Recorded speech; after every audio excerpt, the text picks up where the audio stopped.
Hey there, welcome to School of Emo, the podcast where we dive into the world of emo, pop punk, and everything in between. If you've ever found yourself in your car screaming the lyrics to Taking Back Sunday, wearing way too much eyeliner in the early 2000s, adding a buckle or a chain to every outfit you've put on, you are in the right place. I'm Erin Judge, and each week I will be your fellow student, guiding you through the music, the culture, and the history that shaped an entire generation of angsty teens. I am not the teacher of this school. I am a fellow student, here to learn alongside you and from you. Together, we will cover a lot of information that doesn't really matter, but will remind us of the days of stalking MySpace channels and getting lost in chat rooms. So connect your dial up, turn on your webcam, and let's go to School of Emo.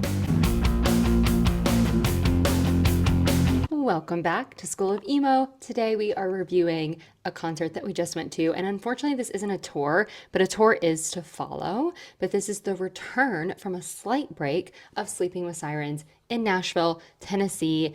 This past, what day was that? Friday, May 8th was the show. And what's really exciting is that they have a new album coming out in June. And if you recall, if you follow Sleeping with Sirens at all, last year they had to cancel a lot of their shows. Like they went on tour with Pierce the Veil.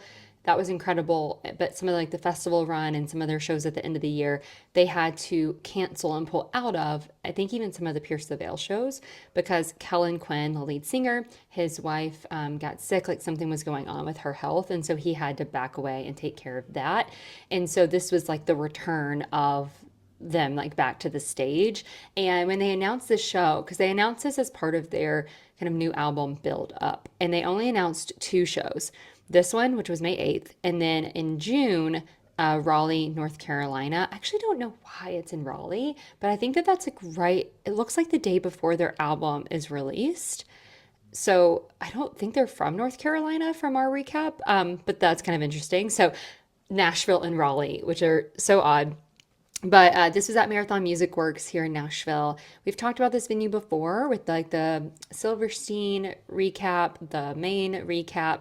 They were all at the same venue. It's just a big kind of older warehouse space, big open room with a tall stage. Great if you're short. Usually you can have a good view.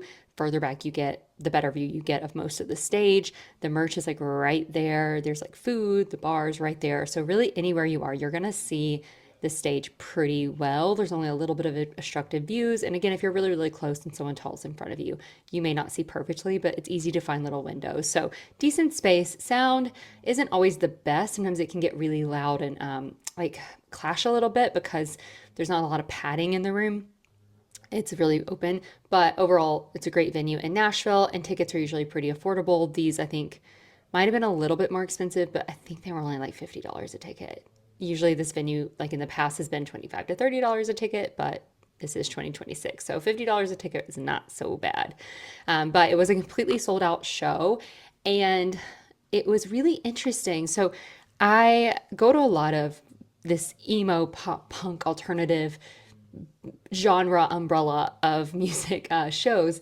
And sometimes we go to the ones in Nashville if we can. A lot of times we do travel for shows. You've been here, you've heard about it. And it's always so interesting to see crowds. And I'm not one to complain, or I don't want to be one to complain about like younger crowds and how they act and all of that. I think it's cool to see music influence different groups of people. But I remembered from, I think it was the Pierce the Veil Sleeping with Sirens show last year that really opened my eyes to how young their fandoms are. And it totally makes sense. I think I obviously didn't listen to them whenever I was in high school, beyond maybe the hits that came out right at the end. I got into them as I got older and kind of came back to the music roots I had from the early 2000s, like The Used, Yellow Card in the pop punk space, like some of those bands that I really love, My Chemical Romance.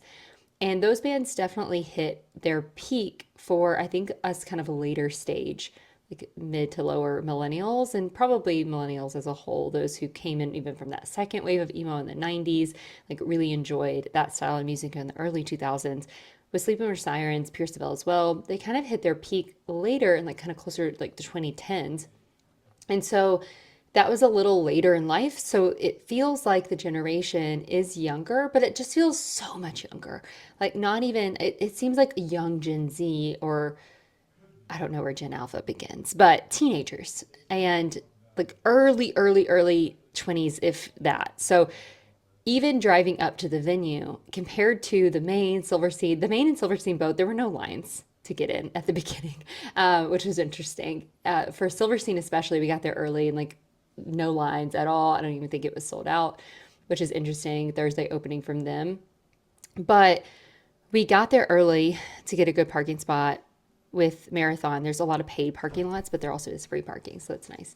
But when we got there early, we were going to go to dinner. There's areas that you can walk to dinner that's pretty close, but they had a lot of people lined up. And this was probably an hour and a half, maybe an hour before doors even opened, and people were like camped out waiting, and it was full on teenager emo style, like looked like the scene from like 2000 like four. So it was really interesting to see. Cool to see. I think it was exciting to see that scene build up in the younger like group of people, and I loved it. So it was really interesting and just kind of different from some of the other shows we've been to recently, even at the same venue. Not exactly what I was expecting. Like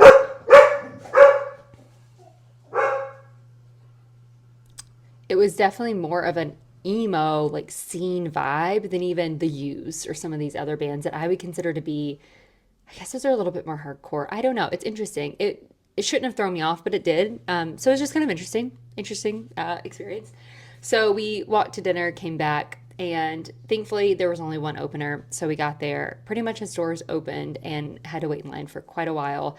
Lots of studded stuff that had to get taken off, spikes and things that people were having to drop at the door. And so I think it just slowed everything down. So it was pretty long process. But once we got inside, like everyone had a good vibe, good mood, all of that. We didn't rush towards the barricade. I knew going into it, especially after the Pierce the Veil tour and the feedback of people in the pit from some of those shows and just the crowd and that younger, just that group of people. Apparently, there's not great vibes in the pit and good energy. And so we kind of stood back a little bit. But that was it with the venue. There was long lines for merch. Again, much longer than the Silverstein and the Main, all of those shows that we've recently been to there.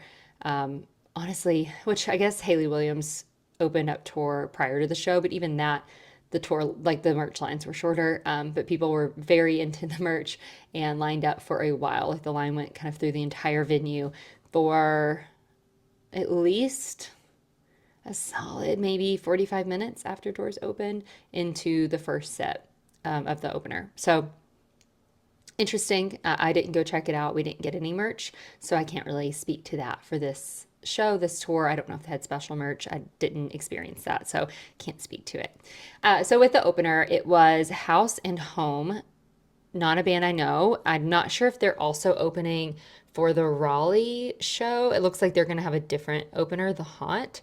But we had House and Home. I don't think that they're even local to Nashville, so again, not really familiar with them. They did communicate while they were on the stage and playing their set that they connected with Sleeping with Sirens, I think through socials, and the band, like Sleeping with Sirens, actually reached out to House and Home and then kind of invited them in, which is really interesting. So some people were really like excited about that. There's a really odd culture with this band of kind of a parasocial relationship with Kellen Quinn.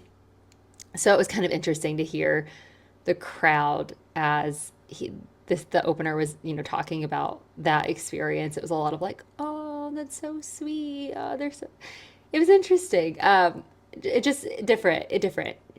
No judgment towards that. It's just different. That I, again, just wasn't really expecting, or not quite what we get at a lot of shows. You get the parasocial relationships with any band, but usually I feel like you're going to experience that closer up, like more barricade style, like even further back. We were getting quite a bit of that, so interesting. But the opener was good. I would say nothing so memorable. I did have to wear my earplugs. We had a crowd of people, some early 20s, I think. Or no, they seemed a lot older, so they actually looked a lot older.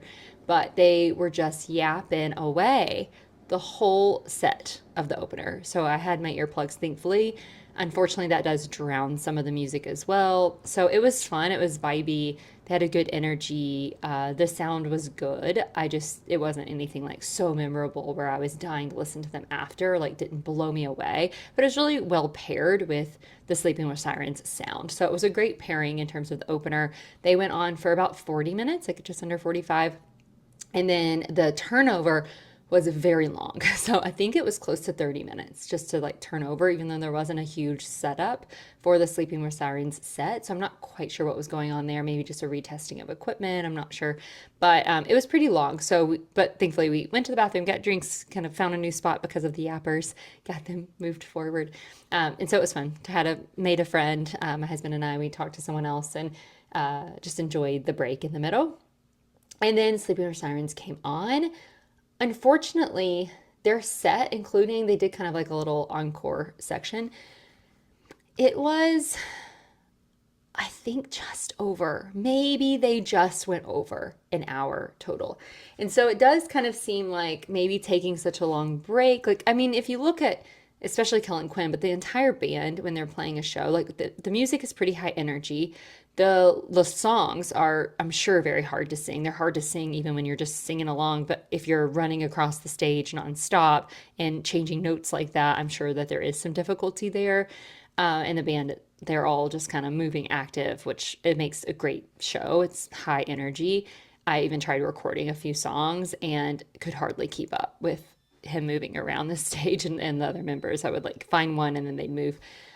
So that's their energy. And so I'm sure that taking a bit of a break was a bit hard to just come back to. So maybe this was kind of a dip our toes in and get more comfortable with a full set again.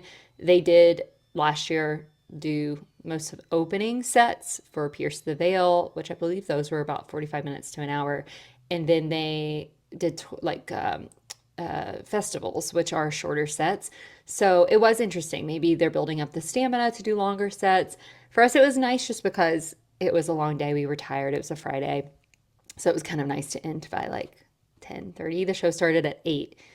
The opener went on until like 8:40ish. We got Sleeping with Sirens around 9:05 to 9:10, and then we were out the door by like 10:15. So I think we might have actually gotten home at 10:30. So very, very fast of a turnover or of a show overall with just the one opener and a short set. With their set, they did span a lot of their albums and kind of their eras, if we want to lead into that trend. So they did play a lot of different songs and a few surprises for the overall community. I am not deep within the Sleeping with Sirens fandom. This was the first time I've ever seen them in their own show as a headliner. I've seen them at a festival. I've seen them open for Pierce the Veil. I think those are the only two times I've ever seen them live, actually. So I'm not deep in their music history. It was really fun listening to more of their music, prepping for the show. Like I like the new music I'm hearing so far. I'm excited for the new album. I'm sure I'll get into that based on what I'm hearing from the singles they've released so far.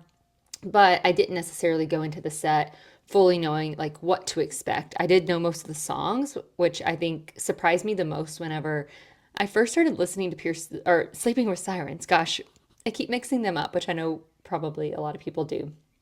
But when I was preparing for the Pierce the Veil show, I listened to Sleeping with Sirens a lot more consistently because I wanted to like be prepared for their set as well. Makes it more fun.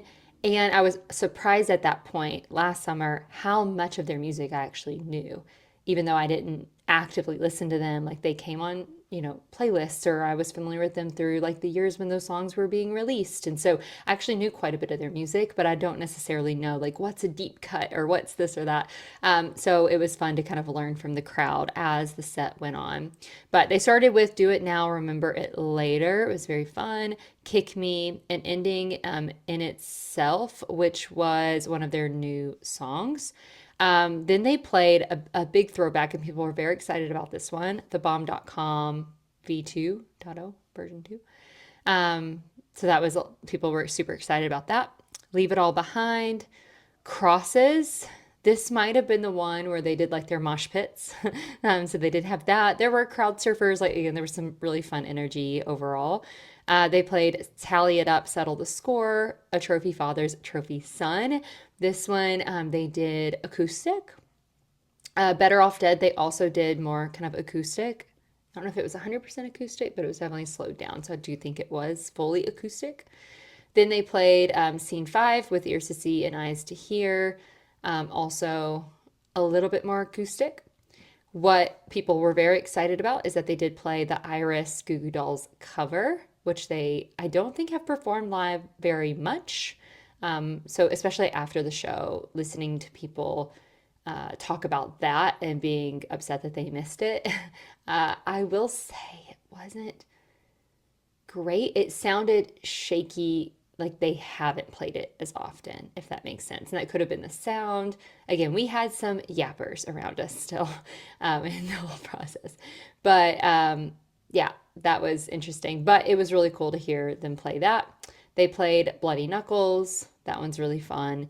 If I'm James Dean, you're Audrey Hepburn, of course. And then they left and then came back to play If You Can't Hang. So it was kind of like their encore. So they sort of like left a little bit and like reset as they were getting ready for the more like acoustic songs.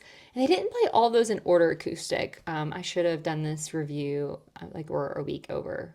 We are not. We are like 5 days from the show, but my brain is mush. I can't remember exactly how that went, but If You Can't Hang was last, which was really fun. So I'm not sure if they'll do the exact same set list for Raleigh. I'm curious if they'll actually play a longer set list because that would be really interesting. And one thing I forgot to mention at the beginning of this episode, I guess one big surprise, if you haven't seen already, Kellen did cut his hair. So he's been promoting the new album with the bob. We all love the bob, but he actually came out with a kind of more pixie cut, pretty short with like more kind of bangs going on. So that was interesting. Maybe he's unveiling a new look, but you may see that pop up more. It's not, even looking at their socials now, like none of their socials have that except the small clips, which they don't have very many clips from the Nashville show, just a few like pictures, a couple of clips, and you'll see the new haircut. But people were interested in that. And I know I've seen a lot of discourse after the show about his haircut because, again, people are kind of obsessed with him. Beyond that, though, nothing has changed. If you follow reality TV, you know that their guitarist is dating Katie from Vanderpump Rules. She was there. So I feel like I've seen her at a lot of the shows. Also, she and he go on the Emo's Not Dead cruise every year.